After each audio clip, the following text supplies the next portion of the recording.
All right, question four. Now, a lot of people saw this, or what I'd imagine is that a lot of people see this question and go, nope, because it's dynamic programming. Sorry, admittedly, I'm very much the same, but I only included it just because, well, yeah, it's funny. So we have Alyssa who owns a bakery shop, and she uses the extra ingredients to bake pastry for the homeless, either donuts, pies, or turnovers. So find the total amount of items produced if 20 kilograms goes to donuts and pies, and the remaining 10 goes to turnovers. Around 20 kilograms of donuts, you get 32 of them. 20 grams of pies, you get 23 of them. And 10 goes to turnovers is 15. 55 plus 15, which is 70. Next, name the non-greedy algorithm that is used in dynamic programs like this. Well, it's called the Bellman-Ford algorithm. It's one of three algorithms that are mentioned as part of the course.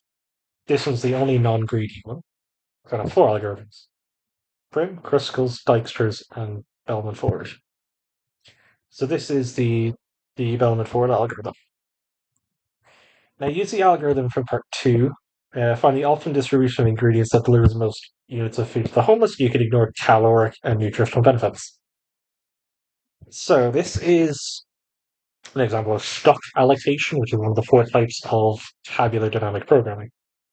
So we're going to start off just in turnovers. So as always, you write stage, state, action, destination, and value, which in this case is going to be items plus OVD.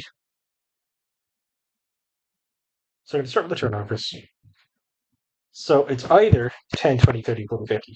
So you go 10, 20, 30, 40, 50. Your action is assigning them, so then you're wanting to arrive at zero, use everything. Now for turnovers, it's if you use 10, you get 15, then 21, 39, 50, 62, 39, 50, 62. And for now, these are all optimal. So we'll highlight each of them with a star, and we'll go on to the next stage. I did forget one thing. Whoops. Is that you can actually assign zero, so you don't actually have to make things. So I'll just zero, zero, and that's zero. So now we might run out of space here, so we'll have to continue somewhere else. Next up for pies. Now, if we have zero, we'll have nothing left, which is zero plus the optimum destination of zero. So if everything actually goes to donuts, we'll have zero left, so we can't assign anything here, so that's still zero. Now, if we had 10, we can either assign zero to that or 10. If we had 20, we can assign 0, 10, or 20. If we get 30, it's either 0, 10, 20, 30. 40, again, it's 0, 10, 20, 30, 40. And then I'll just continue over here that if it's 50, so this is stage 2, it's either 0, 10, 20, 30, 40, or all 50.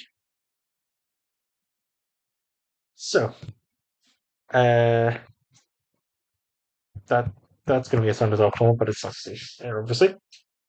So if we have 10 and we have nothing, that means we still have 10 left. So that's 0 turnip, or what's it even? 0 pies, plus the OVD for 10, which is 15. So I'll leave that as just 15.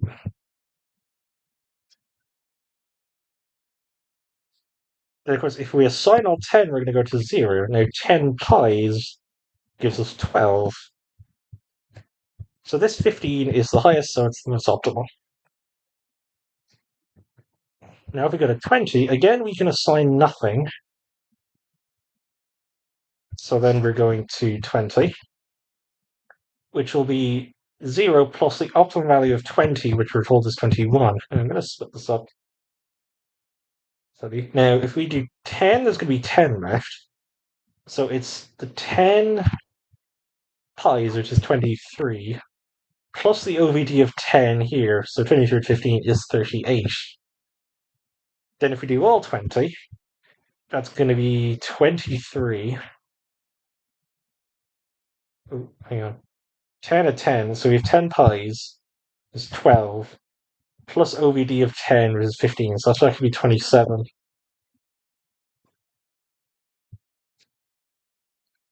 Then if we do 20, we're using up all 20, so that gets us to 23. And then the OVD, of course, is 0, and so 27 is our therefore highest one.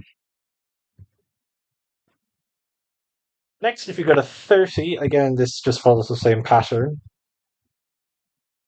So if we assign nothing, then we're going to have no of that, but we're going to have the optimum value of 30, which is 39. If we assign 10, 10 pies gets us 12, and then the optimum for 20 we found is 21. So 12 of 21 is 33. Next, if we assign 20, 20 pies, or 20 kilograms of pie units, is 23, plus the 10, which is 15, which gives us 38. And then if we assign all 30, we get 35, and then that adds nothing. So the most effective there is 39. Now, 40, this is again going 40, 30, 20, 10, 0. So the optimum value for 40 we found is 50 items. Then 10 pies we should know at this point is 12. 12 at the optimum for 30, which is 51. Then 20 pies is 23. So then 20 and optimum for 20 is 20. So 20 or 21 is 44. So that's nowhere near. 30 in pies is 35. Plus optimum of 10, so it's 50. And then all 40 to pies gets us 48. So clearly the most optimum here is the 51. Now for this is again 50, 40, 30, 20, 10, and 0. So the optimum for 50 we found is 62. 10 pies is 12 plus, so that's again 62. 20 pies is 23, and then the optimum for 30 is 39, so that's 62 again. 30 and 20, well, 30 pies gets us 35, plus optimum for 20 is 21. 35 at 21 is 57. 40, it's 48, plus optimum for 10 is 15, which is 63. And then for 50 is 61. So the most optimal here will be 63. Now it's not actually done. We still have one more stage to go, and that's the one for we've done the 50, we've done turnovers, we've done pies, so now it's donuts. So this is actually fairly simple. It's 0, 10, 20, 30, 40, 50, and then it's whether we actually use that amount. So with 0, you get 0, plus the optimum value for 0, we're just told is oh no, we're going to have 50, so sorry, it's all backwards. Uh, no wonder so many people dislike this topic.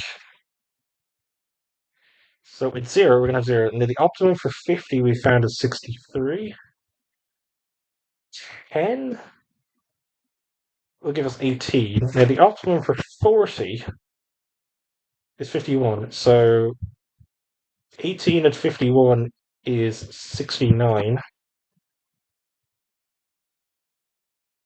Now 20 is 32. Optimum for 30 is 39. So 32 at 39 is 71.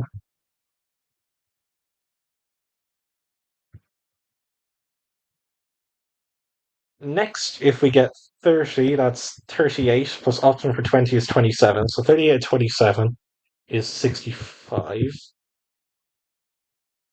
40, we get 54. Optimum for 10 15 is 54, and 15 is another 69. And if we do all 50 donuts, we get 60. So we found the star. So we have up to 71 items. So it's 20 and then all 30. So we get 71. So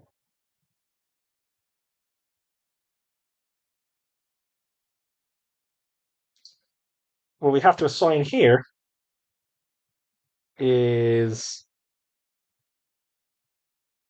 20 to donuts. So 20 kilograms of donuts. That leaves 30. 30 leads us to 0. And that 0 leads us to 30. So that's 30 kilograms of turnovers. So 20 kilograms of donuts. That's 32. And then 32 and 39 is 71. So yeah, we're fine. So total is 71 items. Right. Dynamic programming is just such an utterly, excuse my French, it's utterly bullshit. I'm not sure which maniac put it on the course, but yeah. But thankfully, I added a nice short question after this. Explain each of the following terms in relation to project scheduling. So, a critical path is a path along a network that has no float. So, the early start time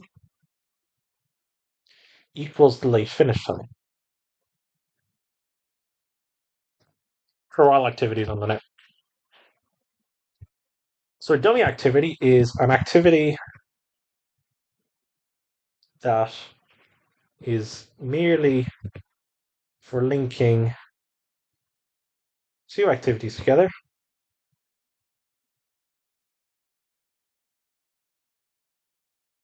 Uh, with zero float and action.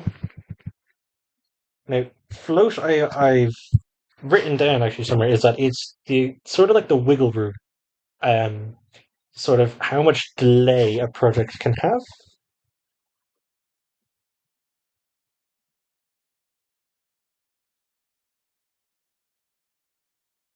for any activity. Can an activity network have more than one critical path? Yes. Just just because it's called a critical path does not mean that it's the sole path along an activity network with that distinction. In fact, the 2023 official SEC exam for applied maths did actually have an activity network with two critical paths, as far as I remember. But there are infinite number of instances in which an activity network can have more than a critical path. What is the total float along of all activity along a critical path? We already discussed this. It's 0. You can write it in that or that. It doesn't matter. As long as you say that there's zero float or no float, alternatively, for all activities along a critical path. So that is question 4 in Mock A finished.